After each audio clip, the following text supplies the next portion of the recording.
اللهم صل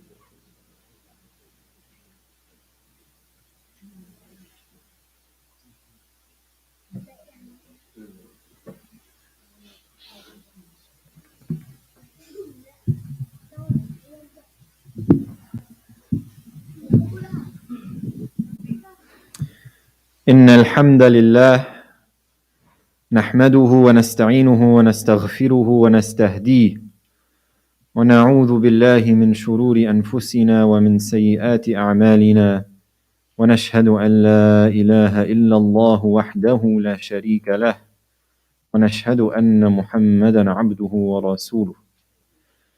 قال الله تعالى بعد أعوذ بالله من الشيطان الرجيم بسم الله الرحمن الرحيم يا أيها الذين آمنوا اتقوا الله حق تقاته ولا تموتن إلا وأنتم مسلمون صدق الله العظيم.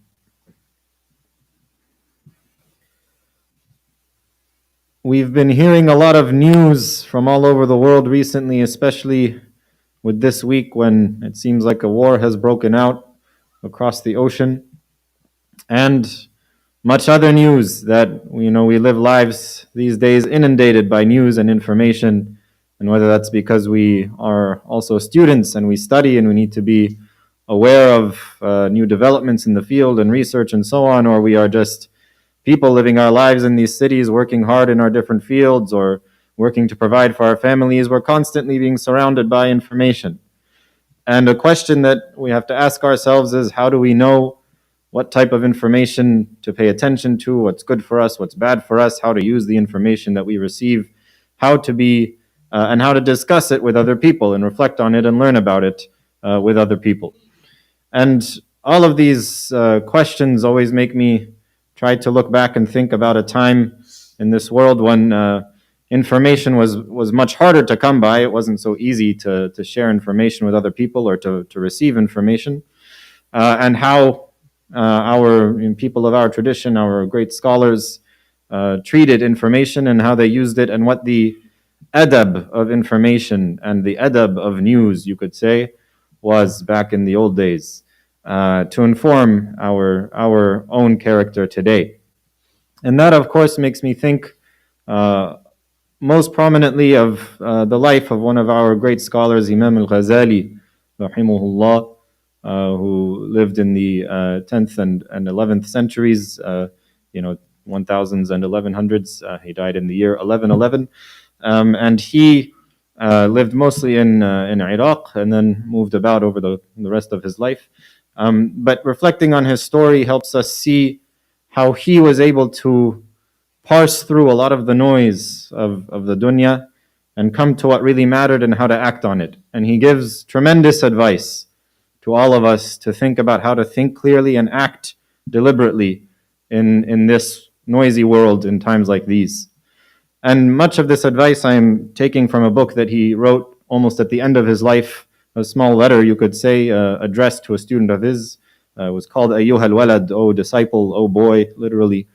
And I highly recommend, you can find it online in both Arabic and side-by-side English translation. It's a very beautiful work that gives a lot of golden pieces of wisdom. And my khutbah today will consist really of just going through and gleaning some of the wisdoms that he shares in this letter to a disciple who he begins this disciple by asking, after I've been studying, and clearly you are now an old scholar, this was only a few years before Imam al-Ghazali rahimahullah would pass away, and he asks him, what is, some advice, in the end of the day, what is the core of what I should be trying to do? How can I succeed in this dunya? It's a very open-ended question.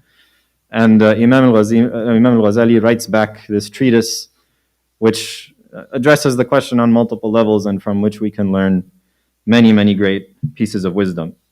But before we get to his actual advice, it's important to realize where this advice is coming from, who Imam al-Ghazali was and why this advice is so beautiful and poignant coming from him. And as a quick biography of his tremendous life, many of us have heard of his name, have heard of the books that he wrote, Most famously, perhaps the Ihya Ulumuddin, the revitalization of the Islamic sciences, but many other works in all types of the Islamic sciences, and even works that, like the Ihya, weren't even part of one Islamic science. They almost created whole genres. But he began as a very, very, very successful academic, you could say. He was the top of his field at the most prestigious university in the world at that time, the Nizamiya in Baghdad, in Iraq. And that was, essentially you could, one of the, we have Harvard and MIT here just in our neighborhood, in our vicinity. It was the Harvard or MIT of absolutely of the Muslim world and probably of the entire world at that point. And he was, a young phenom. He became a professor there from the very, very young age, and he taught and he wrote, and his books were famous across the Muslim world, and scholars would come to debate him about his books from all over the Muslim world. And he was, is the pinnacle of Islamic achievement and in the Islamic sciences. And he, was absolutely having an impact on the ummah. In his own lifetime, some scholars only became famous after they passed away. Some major scholars that we have heard of, whose names that we might have heard of, only became popular sometimes 1 or 2 centuries after they passed away, when their books really became widespread. Imam al-Ghazali was known already as one of the leaders of the ummah by the time he was in his mid-30s. And this was, was not a secret to anybody in the ummah at that time. But with all of this, where, he has there's a very good case to be made that he was doing the most for the ummah that he could possibly be doing, that he was advancing knowledge for the sake of the ummah, that he was helping to lead one of these top institutions in the world, and to ensure that the Muslim ummah stayed as the one of the most advanced intellectually and scientifically in the world.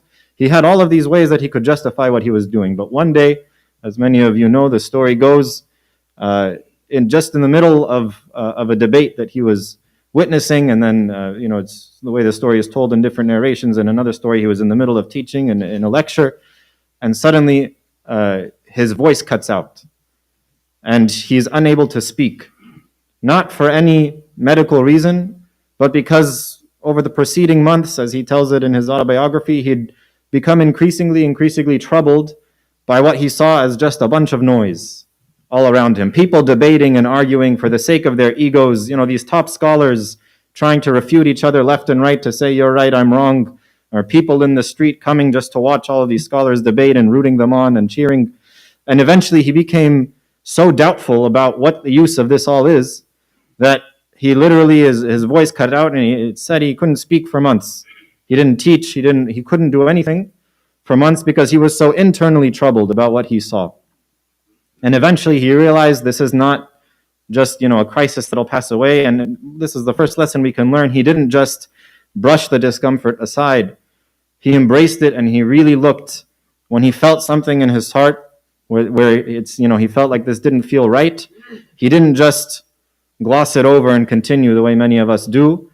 He let it change his life. He engaged with it and let it change his life. And that's what really led to the most powerful moments, as we'll see, coming from later in his life. So after this realization, he eventually decided to quit his job, to leave, almost without telling anybody. He essentially went into exile. By himself, he traveled the Muslim world. He went to Hajj. He wouldn't tell anybody who he was. He went to Hajj. He went to Cairo, then he went to Damascus. In Damascus, he became a janitor in a masjid, the Umayyad Mosque in Damascus, which still stands today, a very famous masjid, of course. Became a janitor in that masjid where they were teaching his books. And he wouldn't tell anybody, he never mentioned his name. He wouldn't tell anybody who he was. And then, he travels a bit more, and eventually, years later, he starts to arrive back at what he feels is a way to come to truth and to pursue knowledge with pure intentions and in the right way. And that's when he begins writing again, and that's when he authors the Ihya Ulumuddin and other works that really, and the whole point of the title, the revitalization of the Islamic sciences, is because he felt that the Islamic sciences were dying not from lack of achievement. No, there was certainly achievement, but from lack of sincerity, from lack of beauty at their core, as a field of people working on it. And so that's why he wrote that book the way he wrote it, trying to integrate the spiritual lessons, trying to integrate both the knowledge, the doctrine, the Quran, the fiqh, but also with it the spiritual takeaways and how people can implement them in their daily lives. And it is from this perspective, having gone through all that, that near the end of his life, a student writes him, so, you've been on this long journey. Now I'm a young person just starting out on this journey. What do I do to make sure I succeed? And this is how he shares his advice. And we'll go through just a few points of his advice because they cut through to anybody. Whether or not you're a student of knowledge, as this person who was writing to him was, it is human advice that we can live by in this noisy world. And so he begins with a simple message where he says, the fact that you're starting out on this path and you're asking this basic question shows that you already have a misunderstanding. There's enough advice in the Quran and so there's enough advice out there. The problem isn't advice. We all know the problem isn't, when it comes to making the right decisions. Most of the time, the problem isn't advice; it's acting on it. And he says specifically because advice in a human's heart is bitter. We know exactly what we're supposed to do. The hard part is actually doing it. That's true for 99% of the questions. And usually when you're in the 1% where you're not exactly sure what you're supposed to do and you ask for advice and you're praying your istikhara, that's usually a situation where you put your reliance on Allah and you make one decision, and either decision that you make can arguably have been the right decision. But most of the time we know what we have to do, and when we make mistakes we know that they were wrong. And the problem is acting on what we know to be right, or acting on the advice that we receive. And so he points this out from the beginning. And he says there's enough advice in the Quran and the lessons of the Prophet. But of course, he says it's a natural human weakness that we need reminders. And I'll give you a few more, essentially just as charity and more spiritual re-encouragement and emphasis. And so he says, before he turns to that, he makes sure that the point that there is so much advice, is to emphasize that with all of this information and advice and knowledge that we receive, the point is how we act on it. And so he says the person, especially the student, who doesn't realize this puts themselves in a very dangerous situation, because the more information you receive and the more knowledge you gain without seeing an actual change in your behavior is only a proof against you on the day of judgment. And that is a tremendous responsibility, especially today. I mean, you can think in those days there were small town people in small villages who, even in the Quran, there are whole villages that had one copy of the Quran, and you knew whose house it was in, and you'd go try to see it when you could. That's still the case in many villages today around the world. That was the norm for most of the Muslim Ummah, you could say, maybe not population-wise, but geographically, for much of human history.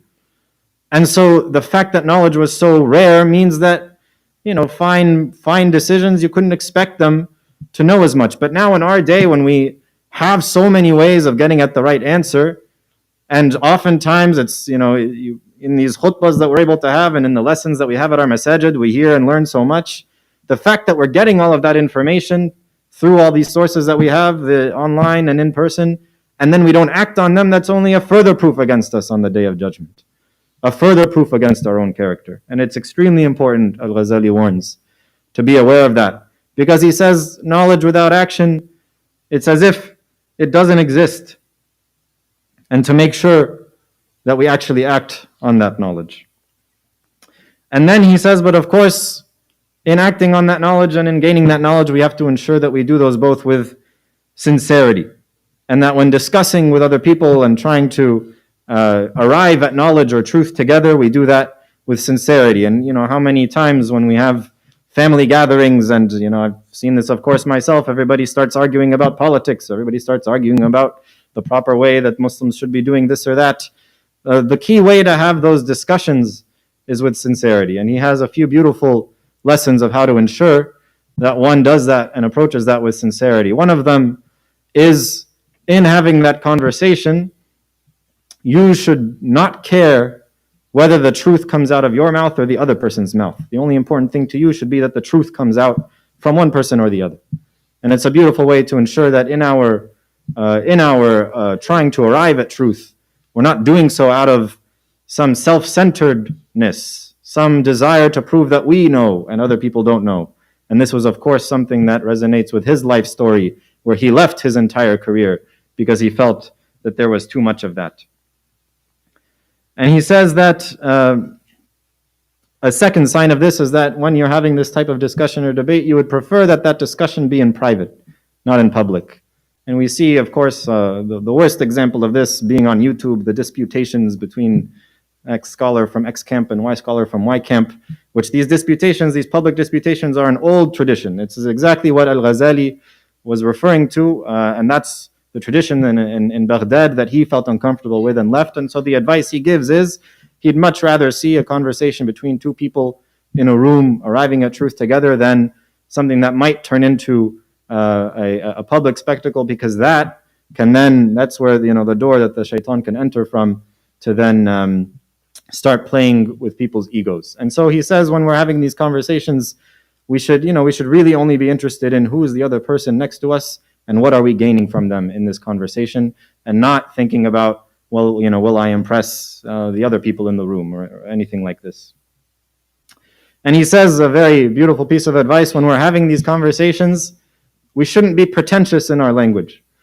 And it's a very funny point that he uses a story, a parable. He says, if you saw a flood, a giant tidal wave about to crash onto your village, and you're on the mountain and you saw it in front of you and the village is behind you, and you wanted to go warn the village, you wouldn't go down to them and start saying, oh, my people, it is as if the gates of heaven have opened and Noah's flood has come back again. And so you would just say, everybody get out of the house and run, get away. And that, he says, is like this dunya. We are all about to run off a cliff. We're all about to die. Our lives are all careening towards one path, one certain impending doom, or not doom, but next stage in our life. Everybody is on that same path together. And the best advice is the clearest advice, is the most direct advice. It's not necessarily the advice that sounds the fanciest, that's dressed up with a lot of fancy language or references. And so he makes this point that we should make sure that we're just being direct in our advice, being clear in our advice. Because again, when we start, you could say, trying to get fancy with the advice, that's another door for the shaitan to come in. And we should be especially careful of this when we're discussing any of the issues that we see happening around the world today. And when we get information about these issues, when we're discussing them with each other, we should just keep our conversations to the core of the issue, simple and direct, as opposed to trying to impress other people with our knowledge of X or Y or Z aspect of this issue. And just a couple of more pieces of advice. One he gives is that how to ensure that when we are using this knowledge, we're using it for the best outcome. He says ultimately to remember that none of what we are doing in this dunya, the point we've all heard before, none of that what we are doing in this dunya is going to be coming with us into our graves or into the day of judgment. And so he says, if you remember that, then much of the dunya-centric information that we're learning can be filtered out for what is ultimately most useful for the akhirah. And so picking and choosing and valuing the type of knowledge that will either help us be of service to others, because charity is, of course, one of the things that sticks with us into the akhirah, or help us be better ambassadors of the ummah, because as a form of da'wah, because that, of course, faith and as spreading the message of Islam is, of course, of benefit in the akhirah. All of this is a way to try to sort between the different types of information that come through us. And that's not to say that keeping up with the current events and so on is unimportant. Of course not. Being well informed is extremely important. But to what end and to what purpose, and how will we use that in our daily lives, and what amount of time are we spending on these different subjects, is what Al-Ghazali is meaning to get to. And so inshallah in the second khutbah we'll wrap up with where this all leads him to in the end of the day as his final pieces of advice. أقول قولي هذا واستغفر الله لعل هذه ساعة الإجابة.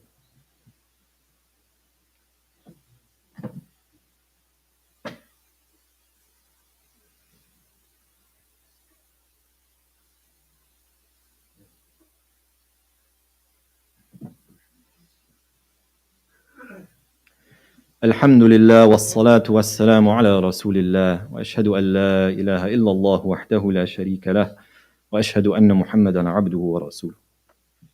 So to summarize in just a few minutes and to turn this into something practical, as Al-Ghazali does in his letter in Ayyuha al-Walad, again this treatise that we are looking at today, we see in this text how pragmatic Al-Ghazali is in his approach to these decisions. You know, being written a letter from a student to a teacher, he doesn't get into here's all the books you should read and here are all the scholars you should study about. His advice is very applicable to everybody. Here's how you should act. Here's how you should make decisions in very simple ways.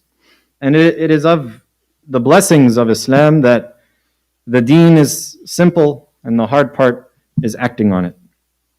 And one can strive for the loftiest levels of faith, the highest levels of faith and sincerity, as embodied by Al-Ghazali and the scholars like him. You know, another, of course, emblem of sincerity and faith is the wonderful saint of early Islam, Raba' al-Adawiyya, rahimahullah, who, you know, one day she was seen in Baghdad running through the streets of Baghdad with a sort of a torch in one hand and a bucket of water in the other.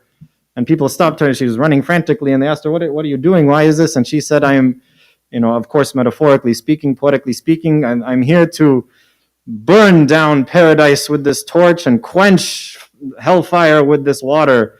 Why? Because I want to worship Allah for the sake of Allah, not for the sake of reward or punishment. And of course, this is metaphorical. She did not think that would happen. But this showed the level of sincerity and the level of insight that she approached this dunya with.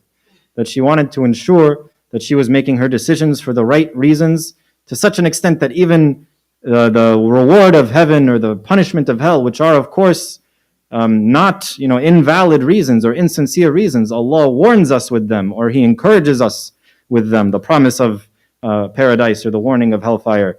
But there are still in this deen levels upon levels of achievement of sincerity, and especially in this world when we are inundated with so much information and have to choose how to act on it, we must ensure that we're making decisions about how to act on it, trying to always strive for higher and higher levels of sincerity. And so us lowly disciples, you could say, like the ones that Al-Ghazali is addressing and with his advice, have to start with the simple building blocks. And he gives us some of these simple building blocks when he says, in a very, you know, beautiful saying, work for your dunya in proportion to how long you'll be spending in the dunya, and work for your akhirah in proportion to how long you'll be spending there. Which is, of course, you know, do stuff that's only going to help you in the dunya for essentially a tiny, tiny fraction of your life, and do the stuff that will help you in the akhirah, because even practically you don't have to have the faith of only worshipping Allah without the hope of hellfire or the punishment of hellfire, or the hope for paradise. Even if you're taking those into account, if you really know that that's true, you would absolutely not care about things that are only going to benefit you for a few more years when you know that that's your eternity.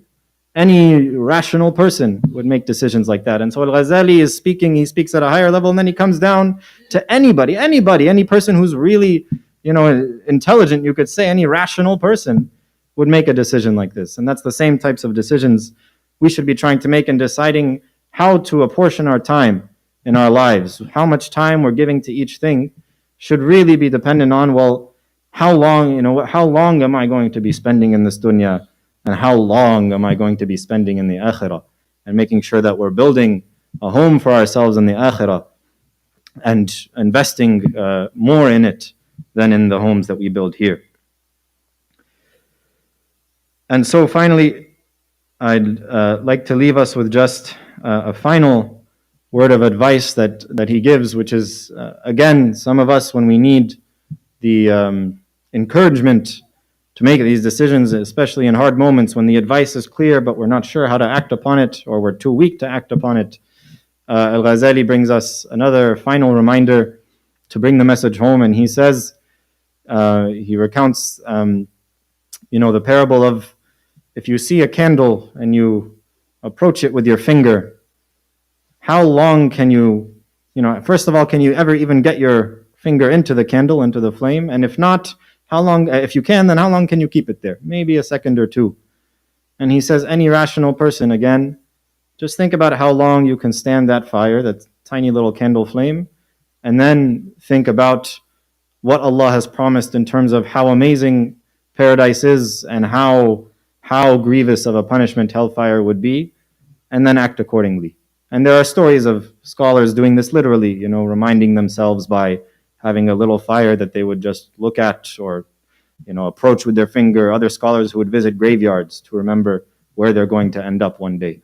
And with all of this perspective, to remember the truth of this world, ultimately the only truth is we all know we're going to die. And that's the only certainty, and that is why the Prophet ﷺ said, the most intelligent among you. In the same way that Al-Ghazali is saying any intelligent person would make these decisions, the Prophet ﷺ is saying the most intelligent among you is the one who remembers death the most, as in always remembers that we're going to die. That is the ultimate takeaway. And inshallah, we are people who learn to build the patience and the steadfastness to act upon advice that we receive, to filter the good information from the bad, the useful information from the not useful, and to always be building our home in the akhirah more than we're building our home in the dunya. اللهم اغفر للمؤمنين والمؤمنات المسلمين والمسلمات الأحياء منهم والأموات اللهم آتنا في الدنيا حسنة وفي الآخرة حسنة وقنا عذاب النار اللهم أرنا الحق حقا وارزقنا اتباعه وأرنا الباطل باطلا وارزقنا اجتنابه اللهم علمنا ما ينفعنا وانفعنا بما تعلمنا وزدنا من فضلك علما إنك على كل شيء قدير وصلى الله على سيدنا محمد وعلى آله وصحبه وسلم أقم الصلاة.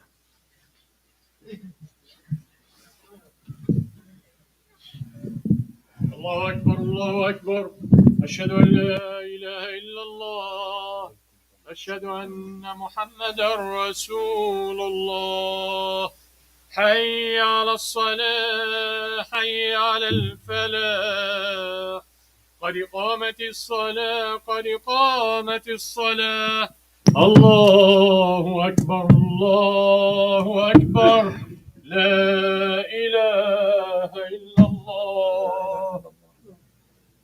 Due to the weather, we'll be combining Dhuhr and Asr, so we'll be praying the 4 rak'ahs, the 2 rak'ahs of Jum'ah Dhuhr, and then after that we'll be praying the 4 rak'ahs of Asr.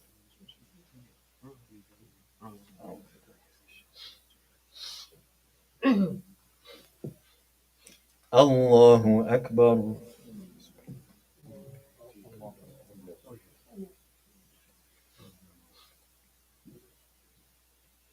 الحمد لله رب العالمين الرحمن الرحيم مالك يوم الدين إياك نعبد وإياك نستعين اهدنا الصراط المستقيم صراط الذين أنعمت عليهم غير المغضوب عليهم ولا الضالين.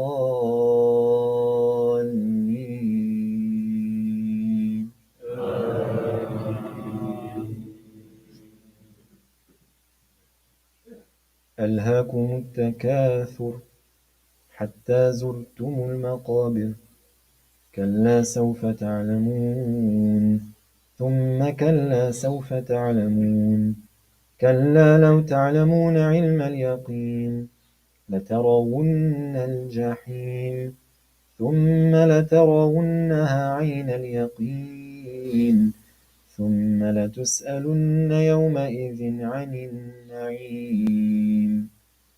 الله أكبر.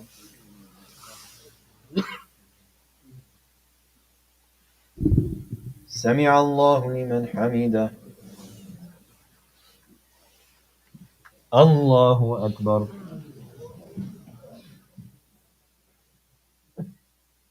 الله أكبر. الله أكبر.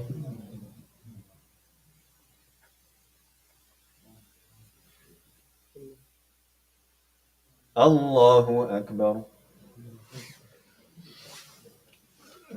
الحمد لله رب العالمين الرحمن الرحيم مالك يوم الدين إياك نعبد وإياك نستعين اهدنا الصراط المستقيم صراط الذين أنعمت عليهم غير المغضوب عليهم ولا الضالين.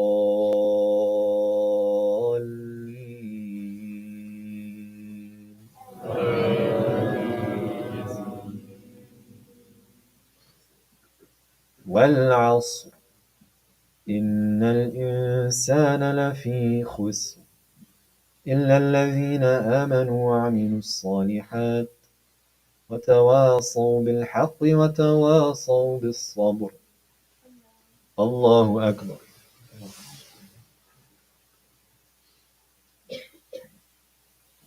سمع الله لمن حمده. الله أكبر. الله أكبر. الله أكبر.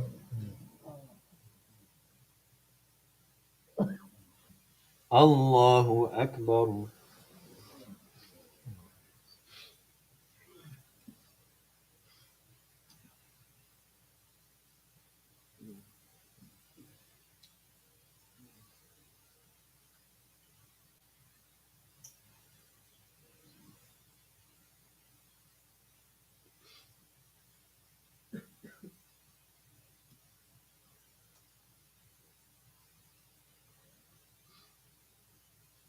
السلام عليكم ورحمة الله. السلام عليكم ورحمة الله.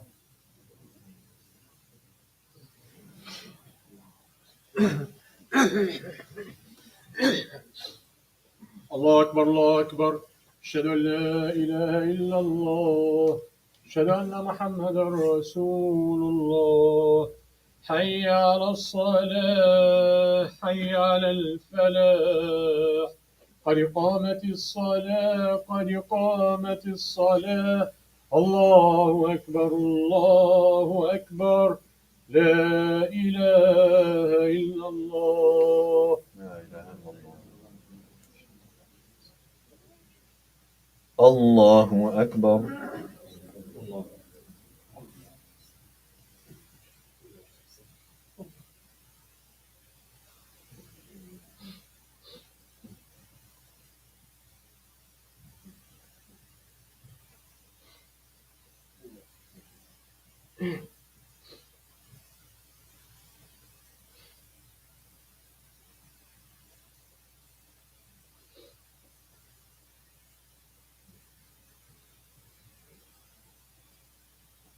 الله أكبر.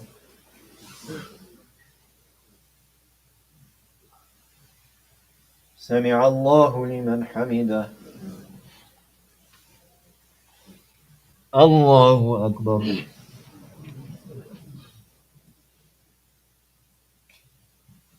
الله أكبر. الله أكبر.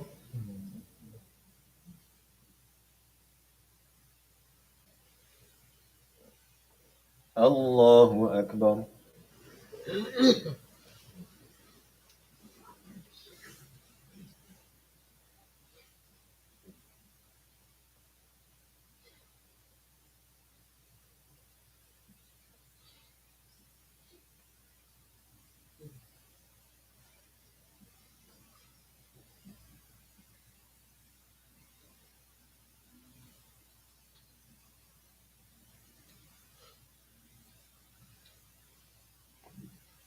الله أكبر. سمع الله لمن حمده. الله أكبر.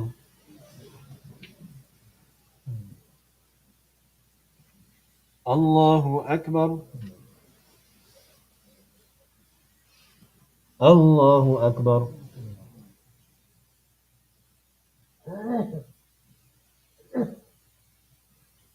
الله أكبر.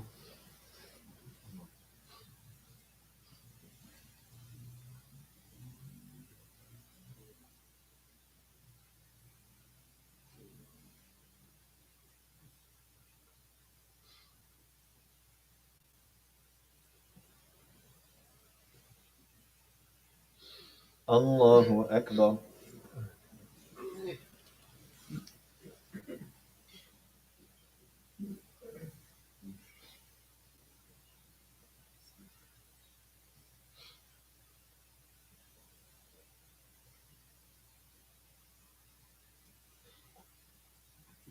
الله أكبر.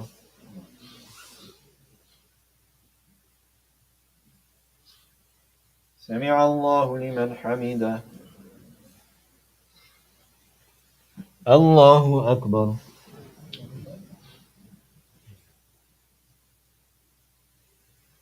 الله أكبر. الله أكبر.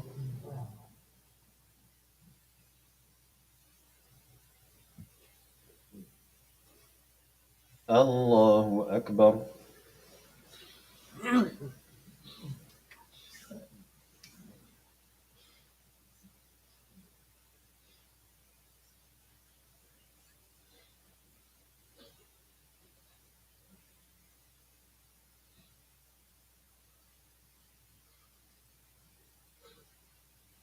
الله أكبر.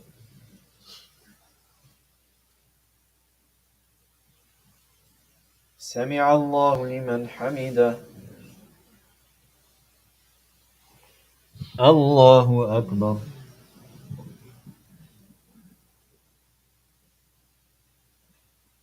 الله أكبر.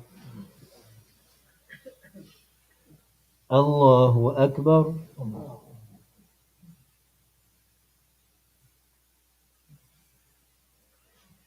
الله أكبر.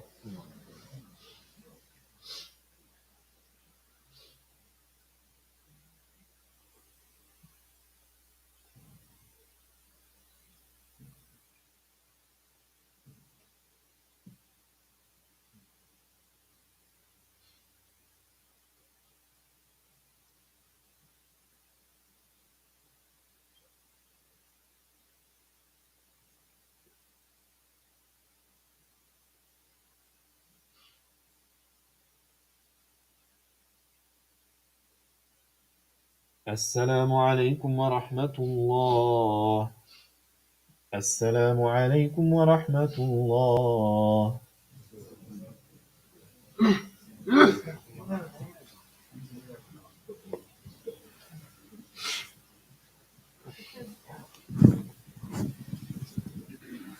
السلام عليكم ورحمة الله وبركاته. Jazakallah khair for First, we have a few announcements. First, we thank our brother Shihab, right? Hassan, I'm sorry. Hassan Shihab. I'm sorry. Brother Hassan for this khutbah, and inshallah, we ask Allah subhanahu wa ta'ala to act upon the advice of Al Ghazal, inshallah, to his student. Secondly, as you know that we are approaching, alhamdulillah, Ramadan is 1 month and a few days. So we are accustomed in this masjid that we have iftar every single day. It's been for a long, long time, and we don't want to cut that. So we're going to start early, inshallah. We encourage everybody to participate in this grateful event, participate in the Ramadan, like the iftar, and the reward, when so if you know somebody that he has a restaurant, or we usually has a community iftar, the Ethiopian we've been doing it for a long time. They have one day, and the Moroccan, we have one day. So for the Bangladeshi people, if they want to choose, for the Indian, for the Egyptian, for the Palestinian, I encourage everybody to do that. Start with visit Brother Karim at the office and tell him what day, and or if you want to donate, please do so we can know, and we won't have any shortage. Inshallah, we won't have a shortage, but if you have the intention before Ramadan, inshallah, you get the reward. Secondly, as you know that we have a storm, and I want to say, I don't see, where is Yassine? Is Yassine here? Probably he's outside, but probably most of Yassine, that he's the one who's cleaning the parking lot, in the middle of the night or something, or 2 o'clock or after Fajr. So may Allah reward him for his work, and may Allah bless his family and give him what he wants in this dunya and in the hereafter, inshallah. And make dua for him, inshallah, and make dua for me and for all of us. Oh, sorry. The event, as we told you, that we have an event for, like in the Quran and Anashid, due to the weather. So we cancel it or postpone it. It's just cancelled. So the Sheikh traveling to Africa. And, alhamdulillah, inshallah, we'll have more event coming in the future, inshallah. Jazakallah khair. May Allah reward you. Assalamu alaikum. Oh, don't forget when in the way out, just, I'm not going to say empty your bucket, but whatever you can, help the masjid, inshallah. Jazakallah khair. Assalamu alaikum.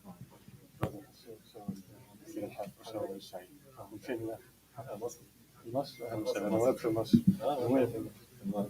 ما شاء الله أنا في الجيزة ما شاء الله كان هناك شهر واحد أنا بس يعني أنا مريت هناك بس سمعت إنك تدرس في هذا في مصر إيش يعني ما أي يعني جامعة لا تدرس بدرس لا بدرس خالص هي سنة في حاجة حادثة في مصر هذا ما فيش تخصص في الله هنا في أمريكا فأنا بس السنة الجاية إن شاء الله أشتغل قاضي هنا في مصر. أنا كنت أنا بعرف في عندكم من باب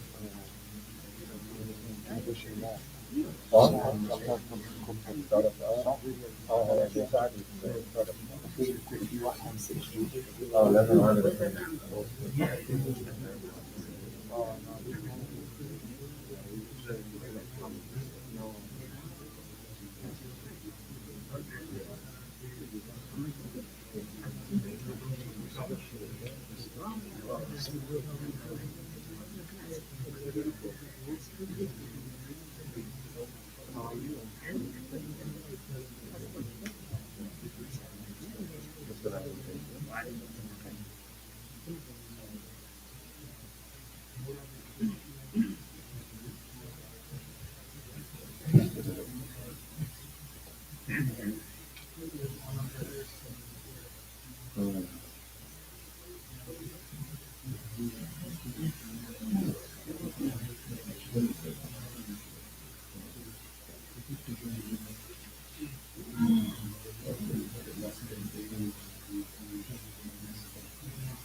صلاح من الجزائر.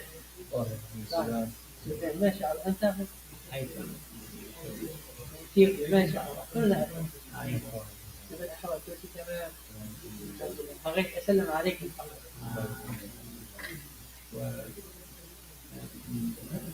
من الجزائر اسمي صلاح الدين.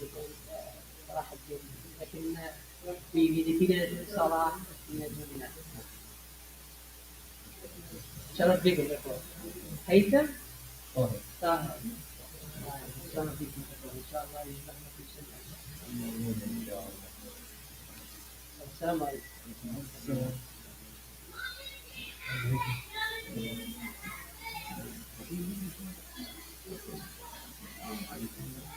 I'm actually just here for here this whole week, and my program canceled today. But we went back Sunday. My flight back there. So we're going from there. We're staying at another road.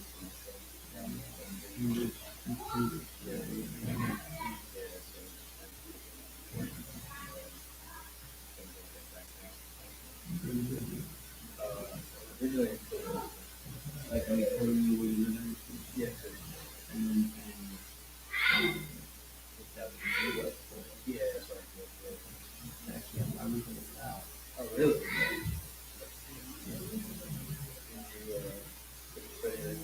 I studied on law security and finance.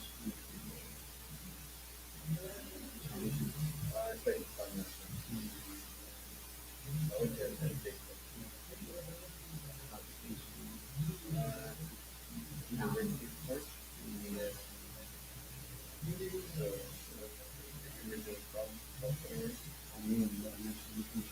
Oh, really? Yeah, I might have to come over.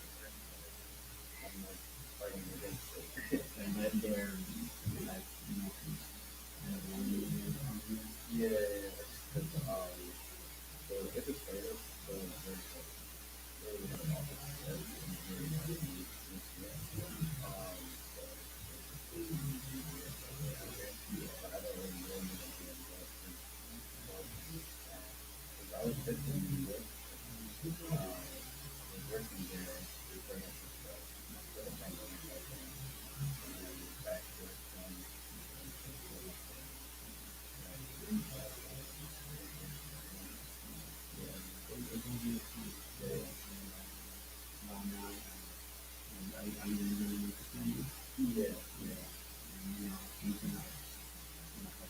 Exactly.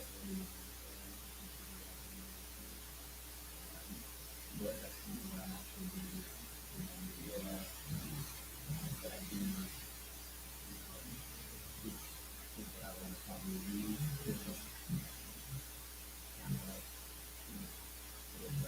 No, I know exactly what you mean.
Yeah.